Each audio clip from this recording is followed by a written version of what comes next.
Senator साहब, DG ISPR ने अपनी प्रेस कॉन्फ्रेंस में ये भी बात की और बड़े अरसे से ये बात नोट की जा रही है, जो उन्होंने कहा कि मनफी बयानियां ख़त्म करना ज़रूरी है।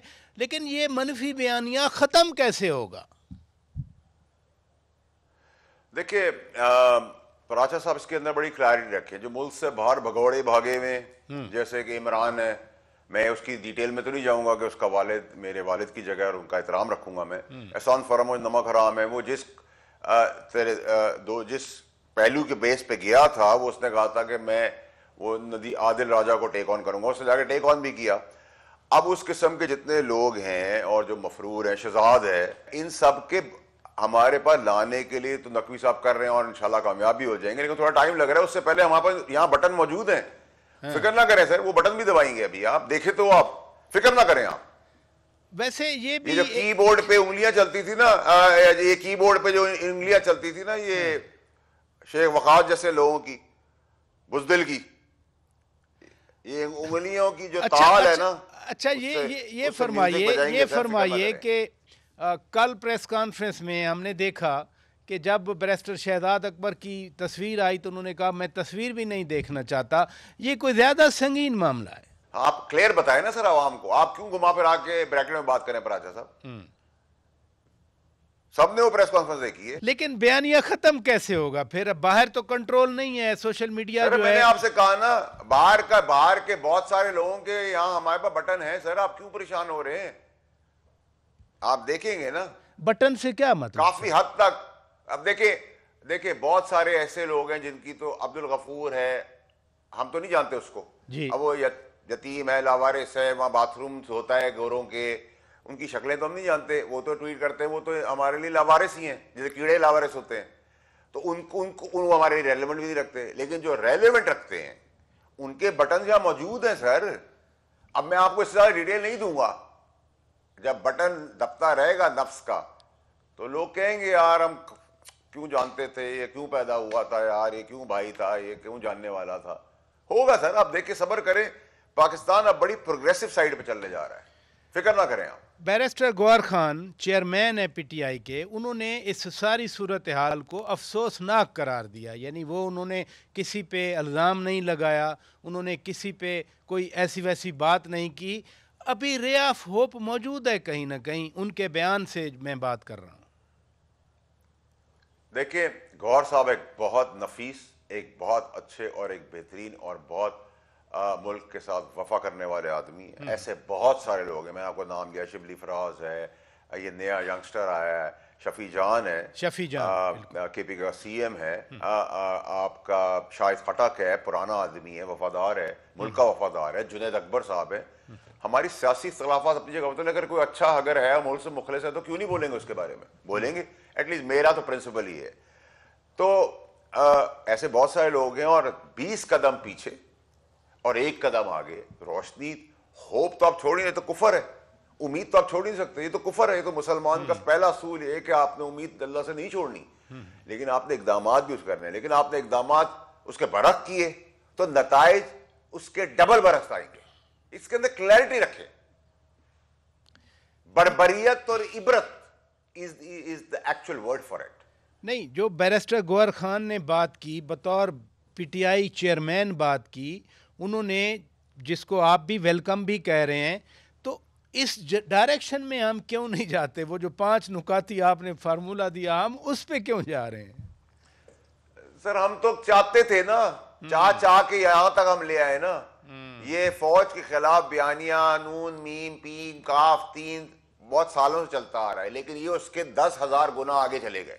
ये उस वक्त रोक दिया जाता, ये शुरू में इनको रोक दिया जाता जब स्पोक्स पर्सन और डीजीआईएसपीआर जनरल इमरान खान थे एज प्राइम मिनिस्टर, जो कहते थे फौज आपकी आवाजें भी टेप कर सकती है, आपके कमरे में उसकी वीडियो भी बना सकती है। लोग भूले तो नहीं है, मेरा बयानिया नहीं तो नहीं था, ये उस वक्त के जनरल इमरान नियाजी साहब का था, जो प्राइम मिनिस्टर थे, जो स्पोक्स पर्सन ज्यादा थे फौज के, जिन्होंने हमें पढ़ाया था, हमें सिखाया था। क्योंकि उनका बड़ा सिंपल सा है, अगर आप उनके हिसाब से जर्नलिज्म नहीं करेंगे, सहाफत नहीं करेंगे, तो आप लिफाफा जर्नलिस्ट हैं। जज उनके फेवर में नहीं देगा तो वो बिका हुआ है। फौज उनके हिसाब से नहीं चलेगी तो फौज से बदतर कोई चीज नहीं है। सियासतदान जो गंदे से गंदा अंडा यहां आ जाएगा पीटीआई में, वो नेक हो जाएगा, उसकी ड्राई क्लीनिंग हो, जो निकल जाएगा वो गद्दार होगा। वो अपनी पार्टी के लोगों को मीर जाफर और मीर सादिक कह रहे हैं, ओ भाई क्या हो, डॉन हो तुम, नाउजुबिल्लाह क्या हो भाई, तुम क्या हो? वैसे सेनेटर साहब अगर आपने अभी भी पराचा साहब, मैं तो ख्वाहिश ये करता हूं कि वो तावीज और जायचे और वो मौक्किल और जिनी आके बचा ले मेरे ख्याल से, जिसकी वजह से यहां तक पहुंचे। अच्छा, नहीं, आप बड़े करीबी थे पार्टी के साथ, आपकी लॉयल्टी अनक्वेश्चनेबल थी। बड़ी दफ़ा मेरे साथ आपने टाइम दिया मुझे, मेरे शो के लिए मेहरबानी की। कोई मुझे ऐसा डाउट नहीं होता था कि पीटीआई के लिए आपकी लॉयल्टी कितनी है। और आप जैसे फरमा रहे हैं बानी पीटीआई के बारे में कि वो खुश होते थे कि फ़ोन टेप हो रहे हैं, ये है वो है, फिर हुआ क्या? आप तो करीबी थे, मसला क्या बना? देखिए पराचा साहब, जिस वक्त मैं निकाला गया उस वक्त तक, जब तक वो मेरा सियासी एहतरामन वालिद की जगह था, वो वजीर आजम था। हाँ। हमने अपना मॉरली, इमोशनली, फाइनेंशियली, असर रसूख, खून पसीना लगाया था उसके पीछे। ठीक है जी।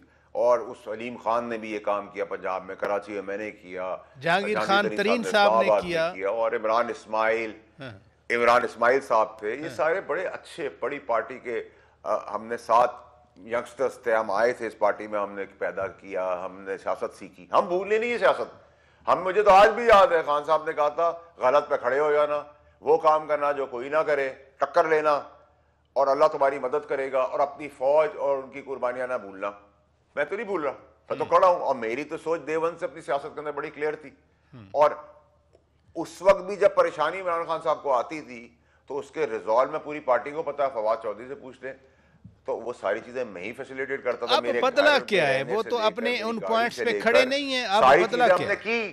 तो मैं अब ये कहता हूं ना कि अब क्या हुआ। हाँ। वो जिन तावीज मौक्कल, वो फैजू और जो इर्द गिर्द के गटर के गंदी नाली के कीड़े थे, जब उनका सियासी बाप बना तो वो जेल की काल कोठरी में चला गया, जहां से वापसी नजर नहीं आती अल्लाह के अलावा। और अच्छा, ये जो आप फिर मैं सरेंडर कर रहे हैं, सरेंडर मुकबर बने हुए हैं। भाई आप देखे ना, 24 घंटे ही पूरे नहीं हुए। आने वाले दिनों में आपको बताऊंगा, सब देखेंगे। नहीं, आप फिर सेनेटर साहब को 2-4 नाम भी नहीं बता रहे, वो 90 से ज्यादा तो एमएनए हैं, फिर वो सेनेटर्स हैं, फिर उनकी हुकूमत है केपी में। मुकबर है सर, केपीके को हिंदुस्तान के दिल्ली या बॉम्बे में थोड़ी है, पाकिस्तान के अंदर है, वो भी आप देख लेंगे। अगर वो मुखबर होते तो फिर ये लड़ाई क्यों होती? आग लगा लेंगे। ये तनाव, ये टेंशन तो वादे कर रही है ना कि अगर मुखबर होते तो ये बातें ना होती। जी सर, ये मुखबर अभी है ना सर, अभी पिछले 12 घंटों की बात बता रहा हूँ ना सर। आईसीआर की ब्रीफिंग के बाद और आपके शो तक के टाइम के बीच की बात बता रहा हूँ ना सर। काश मेरे अंदर वो मोरालिटी या वो परवरिश नहीं होती तो मैं दिखा देता और बता देता, लेकिन मैंने आपको बता दिया है नाम लिए बगैर, और आप देखेंगे। और जो उससे आगे लाइन डालेंगे, आप पट्टा डालेंगे पट्टा, ये भी मैं आपको क्लैरिटी से बता रहा हूं। एक और भी, ये भी ज़रा, चूंकि आप इस पार्टी का कल्चर जानते हैं, यानी सियासी कमेटी ने कहा कि आप जाएं नेशनल सिक्योरिटी वर्कशॉप में, जब वो चले गए तो फिर आगे से ऐसे ऐसे अलकाबात आए उनके बारे में जिनकी आप बात कर रहे हैं, सनाउल्लाह मस्ती खेल हैं, आदिल बादजई कोयटा वाले हैं या दीगर हैं। ये क्या लैक ऑफ कम्युनिकेशन है, ये क्या मसला है? सियासी कमेटी फिर डिसॉल्व भी हो गई, खैर अब पता नहीं कैसे काम चलेगा। देखिए सर, सब ने, मैंने आपको कई महीनों सालों पहले आपके टीवी से लेके तमाम अपने दोस्तों को बताया था कि मुनज़्ज़म तरीके से उसको ऐसी जगह पे ले जाएंगे जहां पे उसकी वापसी नहीं होगी और उसकी पॉपुलैरिटी के मजे लूटेंगे। ये पहली दफा हुआ है कि लॉयर्स का क्लाइंट दलदल के अंदर है, काल कोठड़ी में, और सारे लॉयर जो है वो इक़्तिदार की कुर्सियों में मराते लेते एंजॉय करते फिर रहे सामने ना आपके। अब तो खुद पीटीआई के अंदर लोग एक दूसरे को गालियां दे रहे हैं। मैं तो 2 साल पहले कह रहे थे, जब कह रहे थे हम सब एक है। अब नया सिचुएशन शुरू हुई है कि जी फ्रंट फुट, तो फ्रंट फुट का भी जवाब आपको आगे नजर आना शुरू हो जाएगा, बड़ी क्लैरिटी है।